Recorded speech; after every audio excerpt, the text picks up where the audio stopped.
morning, ladies and gentlemen. I am Darren Smith, along with the one and only Mr. Steve Walls, and we are live from inside of Nissan Stadium, Nashville, Tennessee, where the Kansas City Chiefs will be taking on the Tennessee Titans in a noon kickoff, obviously just a little under an hour. Kansas City, of course, coming into today's ballgame with a 3-3 record. Steve, first of all, welcome back once again to Nashville, Tennessee, man. How you doing today? I'm doing well, man. I love Nashville. It's like the home away from home. Let's just see what the Chiefs can do and make it a home away from home. Yeah, so of course, Tennessee comes into today's ballgame with a 4-2 record. They're coming off of a big Monday night win and an upset win of the Buffalo Bills right here that they took place last week, Monday night here against the Buffalo Bills. So the team before that, of course, Buffalo knocked off with Kansas City at Arrowhead. So Buffalo, they fell to 4-2. Tennessee went to 4-2. The last time these two teams played right here, Kansas City lost that game 35-13. You and I, we were in the tunnel for the last moments of the ball game where they mishandled the kick and missed the field goal. But of course, Kansas City ended up getting their revenge on Tennessee in the AFC Championship game back at Arrowhead on their trip to the Super Bowl. So, Steve, what are your initial thoughts on today's matchup between the Chiefs and the Titans? You know what? The Chiefs, not only that last game that they had here, but if you can remember, Frank Clark had some words for Mr. King Henry. He did. And I think the Kansas City Chiefs defense got the best of the Tennessee Titans and Derrick Henry that day. So I think that is going to be one of the key things that the Tennessee Titans have in the back of their mind is not only being knocked out of the playoffs, but also Frank Clark writing a check that his team had to go cash. Before we go further, I do want to send our thoughts and prayers out to my guy, Jimmy Dodds.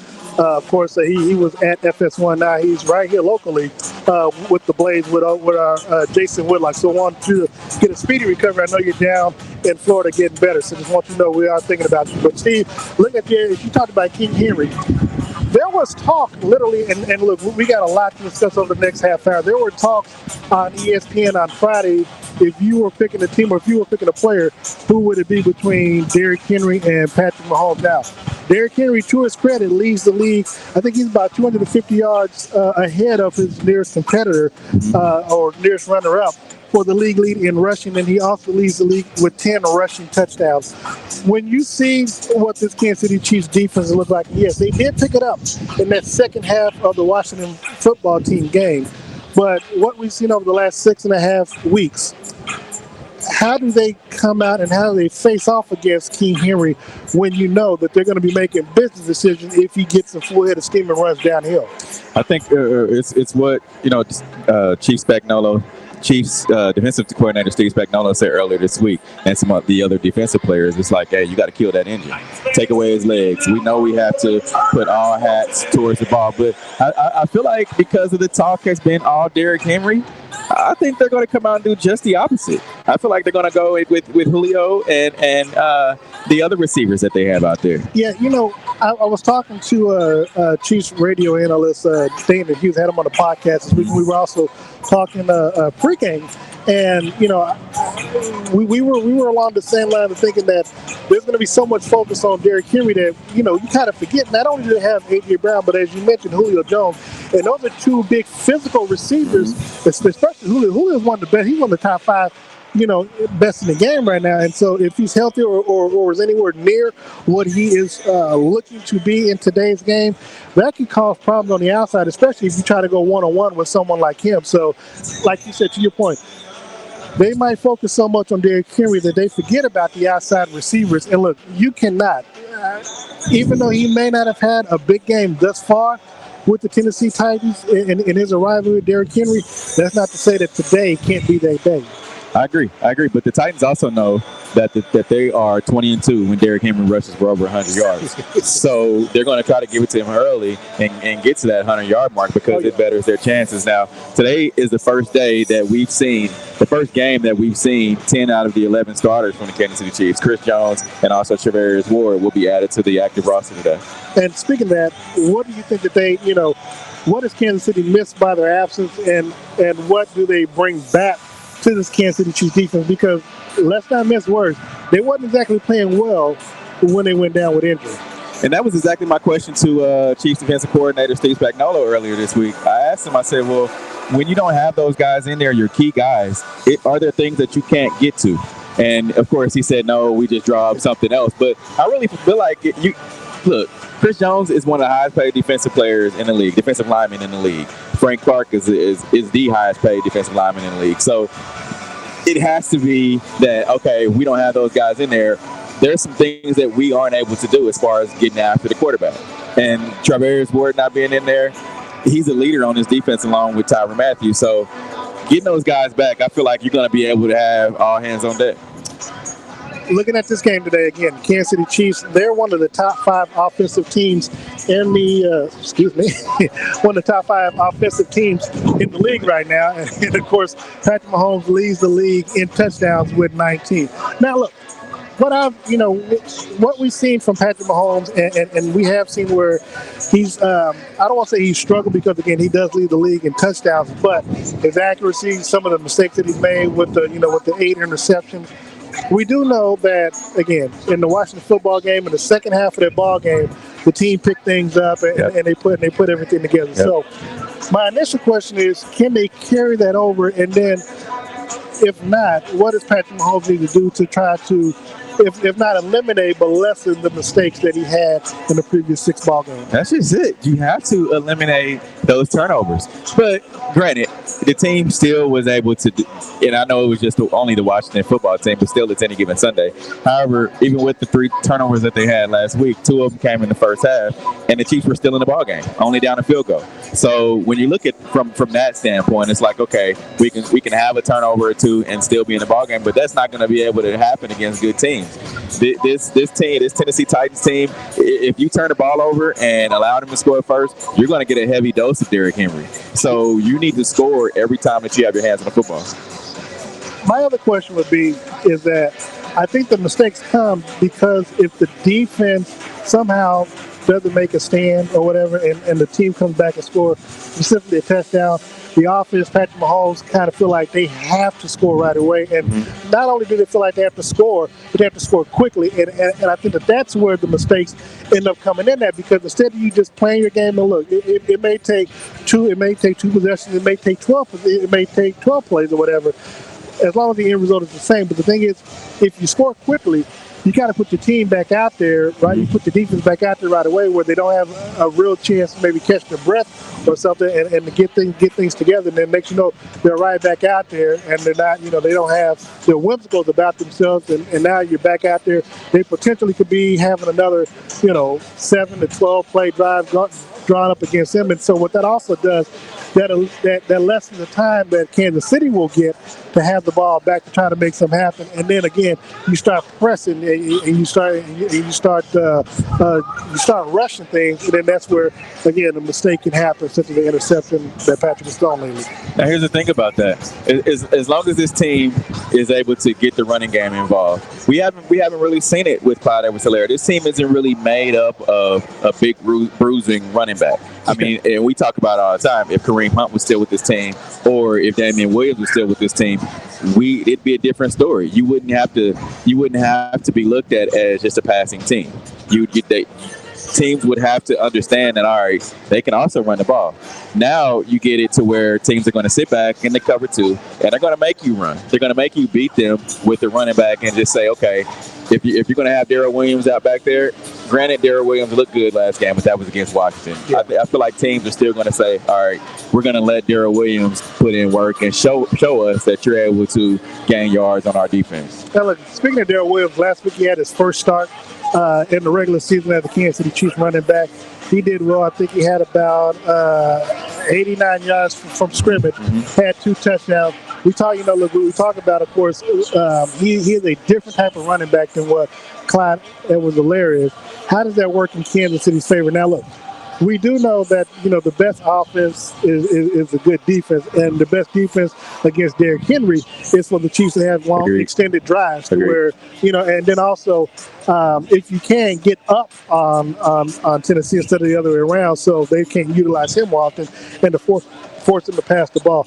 How does the running game help Kansas City in today's ball game? Well, I don't feel like you want to slow the ball game down. I really don't. I think you want to get to what you're good at. You don't want to look, and we talk about it all the time. It's like, all right, people are wanting to put Patrick Mahomes in this box and say, hey, we don't want you to run around and make plays and do what got you here. We want you to be careful Patrick Mahomes. Now hold on, it's not you, but it's Chiefs fans that they want Patrick to sit back and not be aggressive, so to speak. They don't want him to get out in the place. And I'm like, no, that's what got him here. That's his game. When you heard Eric Bieniemy earlier this week say, when they're having fun, that's when they're winning. I agree. So you don't want to slow the ball game down. No. Okay. But my only pushback to that would be is Chiefs fans don't mind if Patrick Mahomes is out there whirling and trolling and throwing the ball behind his back and stuff like that. They just want to be accurate. But also, Patrick can throw the ball, but it is up to receivers. Tyreek Hill has that a couple of games where it bounced off his hands, off his shoulder pads, and got to stuff. So he can throw the ball. Patrick, we want to be accurate if he doesn't be accurate, but also it is up to the players to make sure that they catch the ball and don't put Patrick in a situation where you're intercepting the ball, turn the ball over. And now, that's just it. A lot of those were, okay. Well, one of them was a no look to Marcus Kemp. And it was like, well, if he wouldn't have threw a new lick, I don't feel like Marcus Kemp would have caught that, even if he was looking at him and said, Marcus, I'm going to throw it right to you. So, and then the other two other ones were Tyreek Hill, where it just went right through his hands. Now, 9 times out of 10, Tyreek's going to make that play. And we've seen it time and time again, but it's just one of those fluky things that just happen. And I think they're back on track now. They've talked about it. I think Tyreek has changed those grip boost gloves and has a little bit more stick-em added to him. So I think they'll be fine today. One of the things that we definitely want to take a look at and remember from the first game 2 years ago that these two teams played here is special teams. Harrison Butker in that game was 4 or 5. Of course, the last kick that he missed was a miscommunication between he and Dustin Colquitt. Now, he's been perfect so far this season, so we don't want to jinx him at all. Harrison, whatever you're doing, continue to do. Don't listen up. But how will special teams play a role? Because obviously, field position, if the Chiefs end up having a punt or the kickoff punt returns, how big of a factor will special teams play in today's ball game? I think Mecole Hardman has to keep at it, because Dave Toub said earlier this week as well that, hey, special teams is like the igniter for the rest of the offense. But I'm also sure Dave Toub doesn't want a fair catching the ball on the 5-yard line either. That's true. So he also said that Mecole has to read the ball better. If it's one of those balls that is kind of forward going on the spin, then you let that go, because that's going to go to the end zone. Now, if it's one of the ones that is just going to sit there, it's going to drop. You need to catch that and try to do what you're able to do. But I think Mecole has learned from that. And let's face it, it's his 3rd year. I know everybody wants him to be great as Tyreek Hill right now, but Tyreek Hill in his 3rd year, what was he? I feel like he was kind of in that same boat. I think Tyreek in his 3rd year wasn't returning kicks from. I think he wasn't exactly. But I've said this as well. It's like, all right, do you want Mecole to be a return specialist, or do you want him to be a wide receiver? And I feel like his wide receiving game would be a lot better if he didn't have to worry about being a return specialist. One of the things that Chiefs fans might not know is that I think this is the one team that Andy Reid has the worst record against. He's 2-8. He's only won 20% again. The 2 wins. I can't remember when the first one was, but obviously, the second one came in the AFC Championship game. He's 2-8. Mike Vrabel is 1-1 as a head coach against the Chiefs. Of course, the win here in 2019, and then of course a loss in the AFC Championship game to the Chiefs. Coaching, I mean, look, we expect Andy Reid to be able to, to overcome any and all obstacles. How does coaching play a factor in today's ball game? Keep your foot on the gas, Andy. That's what we learned in 2019, right? Yeah. Regular season game, he didn't keep his foot on the gas, and that was one of the game that was highlighted that said, hey, Andy, you got to keep your foot on the gas. And since then, we haven't had an issue with it. So we don't want fans to be sitting in this hot sun, 80-degree day, and Chiefs get up 7 points, 14 points, 2 touchdowns, and then the Titans come battling back. Because remember, Ryan Tannehill that's the guy that you have to be worried If I about. remember, that might have been his first start against Kansas City 2 years ago, and yeah, he had a decent ball game. But again, that ball game was all about Derrick Henry, though, because at the end of the day, he still had 188 yards rushing on the ground and 2 touchdowns. Again, to me now, we'll jump right into this. What are your keys to today's ball game? One, if you're the Tennessee Titans first, and then 2, Kansas City. If you're the Tennessee Titans, do exactly what I was saying earlier. Make the Kansas City Chiefs beat you with their running game. Take away Tyreek Hill. Try to take away Travis Kelce as best as you can, and make someone else beat you. Now we've seen, and I'm sure it's on film that what the Tampa Bay Buccaneers were able to do. Now I don't quite think that the Tennessee Titans defense has the same type of athletes as far as their linebacking core that is able to match up with Travis Kelce. So I think in that instance they still need to be able to make the Chiefs beat them with the run. Now on the Chiefs side on the Chiefs offensive side of the ball, you really want to get out and score first. That's just it. You don't want to be able to have your defense go out there, get a 3 and out, and you come out there and have to punt the football, put your defense right back out there. So I really believe they need to score first. For me, for Tennessee, it really is going to be about Derrick Henry. You know that the Chiefs have one of the worst rushing defenses, and they got one of the worst defenses, period, in the NFL. I'm going to take advantage of it and make them stop the run, make them show that they're willing to commit to stopping the run, because what Kansas City has not been able to do is they have not been able to win at the line of scrimmage. And so if I'm, if I'm the Tennessee Titans, I'm going to beat you up front first. I'm going to have my linemen beat you up front, especially, if you're gonna utilize the passing game, you're gonna have to set up. You got to use the run to set it up. Yeah. So if I'm Tennessee, I'm looking to get Derrick Henry involved early and often. They're gonna have to prove to me that they're man enough to stand there and to go after and to tackle Derrick Henry. So again, I want to make Juan Thornhill, especially Tyrann Mathieu, Sorensen, anybody else. I want them to make that business decision when they come up to the line of scrimmage that they're willing to, with the head full of steam, take out Derrick Henry. That's first and foremost. And on the flip side, if you're Kansas City, if you get a chance and you have and Tennessee wins the coin toss and they elect to defer, you've got to score. You can't score a field goal. You got to come out with a touchdown. Right. Now, that's not to say that they'll still come out trying to run the football. But if you can get up 7-0, and by chance your defense can actually get them to go 3 and out or force them to punt, then it gives you a chance to come back.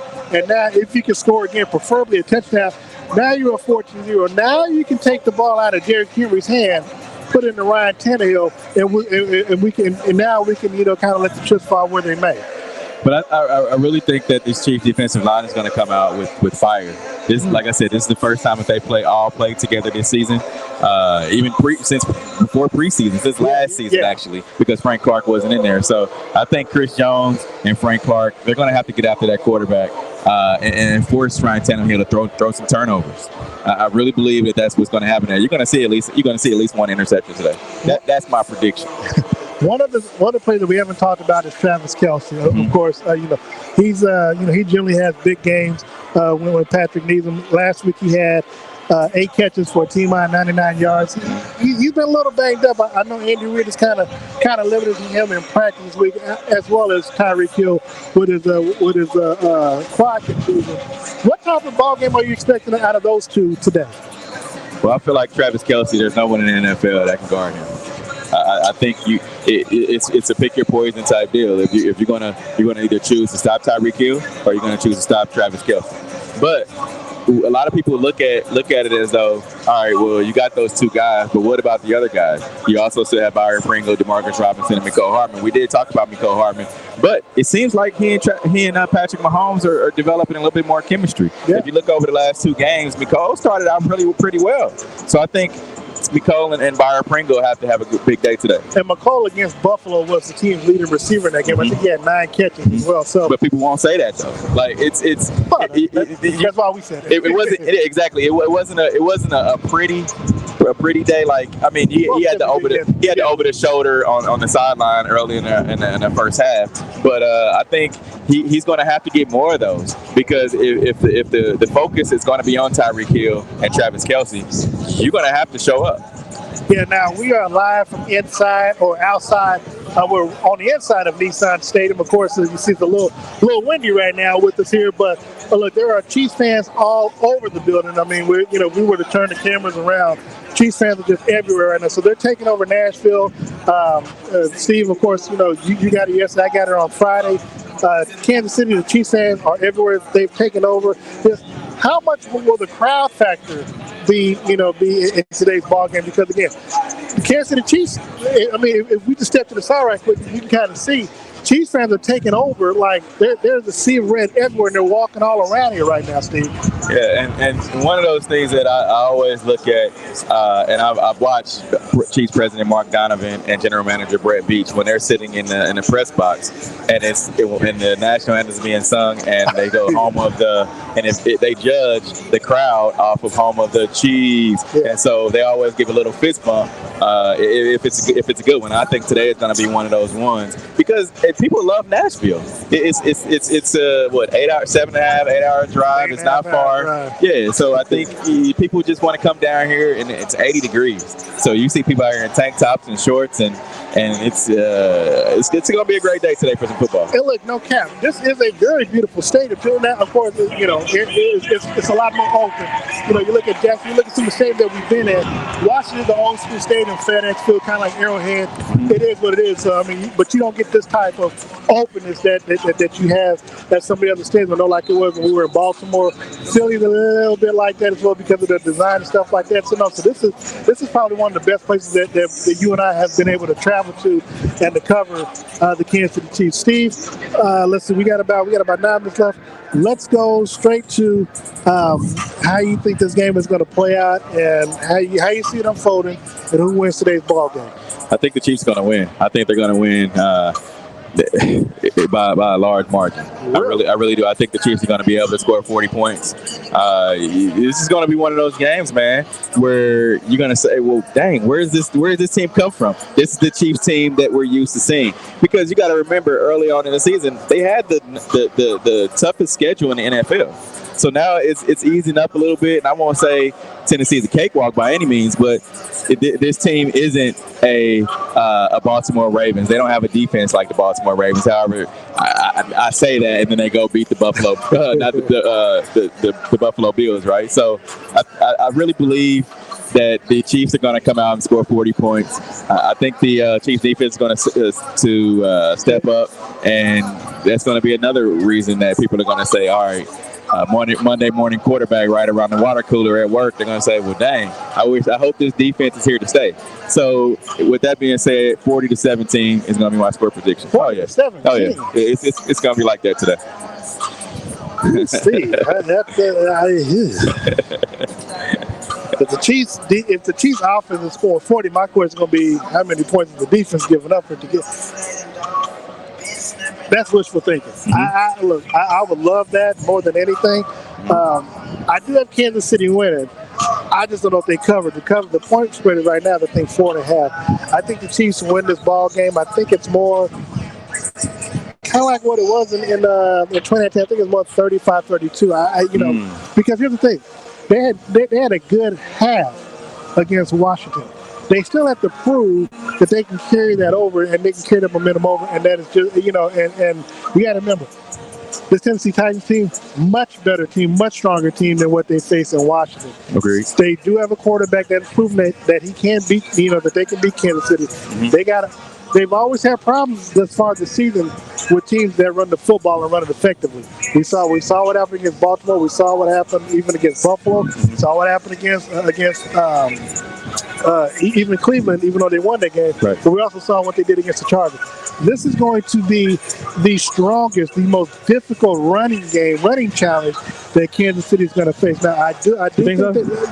Derrick Henry. I think Cleveland. I think Cleveland was because you got a two-headed monster. Once one goes out, the other one's coming right in. That's true. But the flip side is, as I mentioned before, because you got Derrick Henry, as physical as he is, you also got 2 physical wide receivers as well. So, so that's going to be a challenge within itself. And so that's why I think it's going to be much closer. It's going to be much tighter. I do agree with you though that the Chiefs are going to have to score, and I think they score enough.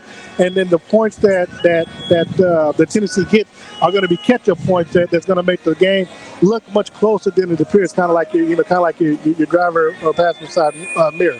So I got the Chiefs winning 35-32. I don't think they cover. Close. Yeah, I think it's close. I don't think it comes down to special teams again, because I think in that situation, here's the thing. If they're kicking 5 field goals today, like they did some years ago, they're in trouble. Because, again, we saw how that outcome how that outcome ended. I do still believe, though, that that the Chiefs, I think they're the better overall team. I think they will show it. But again, the Kansas City, they have to play a clean football. Of course. Penalties are penalties are going to be what they're going to be. And look, I would rather, to avoid Julio Jones scoring an 80-yard touchdown catch, I'd rather you pass interfere, just throw him out of bounds or something, and then take the penalty and then try to let the defense stop him. But I think at the end of the day, Kansas City's offensively is going to be too much for them to handle. But I think Kansas City wins 35-32. That close. Well, again, I think Kansas City will have a 14, 17-point lead, and then as you get to the fourth quarter, Tennessee just kind of they just cut the lead down some, so to make it a little more respectable. No, I think the reason I don't think it's going to be that close is because the Chiefs understand that if it is that close, they're going to see that heavy dose of Derrick Henry. They don't want to. And this is the thing about Derrick Henry. This is the thing about Derrick Henry. He gets stronger the later in the game it goes. Yeah. So fourth quarter, he's averaging, I believe, like 7 yards a carry. 6.5, yeah. So you don't want to see Derrick Henry in the fourth quarter where they get to pitch out to the left or the right, and you got to worry about that stiff arm. And again, that's why it's important for the Chiefs to get up on them early and to stay on top of them and keep that foot on their neck, because as you mentioned, if Derrick Henry, if that game is close going into the fourth quarter, it might not end well for Kansas City, because they will use the running game to not only wear you down, but to keep that offense and Patrick Mahomes on the sidelines, to where by the time he gets into the game, there's like 2 minutes left in the ball game, and he's trying to rush him, and then that's where he starts pressing, and mistakes can happen. Yeah, man, that's why they play the football game, right? Any given Sunday. Any given Sunday. So, Steve, before we get out of here, please let everybody know, one, where they can tune in to us tomorrow night, but also whose style you think. You can tune in to us tomorrow night. You come down and hang out with us. We'll be at Soiree Steak and Oyster House, 18th and Vine, right on the corner of 18th and Paseo. Come down. You can have some good food and good Chiefs talk conversation. It's always fun. Myself, Darren Smith, Uncle Sean Tyler, and also DJ Q. We're at it every Monday, 6:30 to 7:30 p.m. Soiree Steak and Oyster House. Thank you to my good friends over at Dillard's on the Rosa. Go check them out. You can go and grab a nice suit. You can get your lady something. Women, you can go out there. They have makeup, everything that you might need. But for the men, made to measure. You can go out there and get a custom tailored suit. Talk to my friends Broderick, and also it's a good time out there at Dillard's. Just go grab you something and go out a night on the town. Take your wife out on a night. Good guy. Good thing. My guy Steve looking good. Make sure you go out there and support Dillard's out there. Of course, my guy Todd White over at Todd's Clothing and Tailored Suits, 2 locations, 21st and Broadway, as well as inside the Ward Parkway Mall over on State Line in Kansas City, Missouri. Always has me stylish, game day ready, suited and booted. And look, I mean, got great deals going on right now. Of course, if you got homecoming, you got weddings, anything like that, or you just want to look, the casual business wear, corporate look, or you just want to look game day ready like Steve and I, just make sure you stop by there. Tell him I sent you. He'll take care of you. And make sure you join us on our respective platforms post-game, as Steve and I will be bringing you the Chiefs post-game presser live from downstairs inside of Nissan Stadium. So, for Steve Walls, which you can find him on social media, Facebook, Twitter, and Instagram at Steve Walls KC. Of course, you can find me on Facebook at Darren Smith 816, on Twitter, Darren _ Smith WHB, and on Instagram at Darren Smith WHB. Till then, Be careful with us and make sure that you catch up with us post game on our respective platforms. Go Chiefs, we are out of here.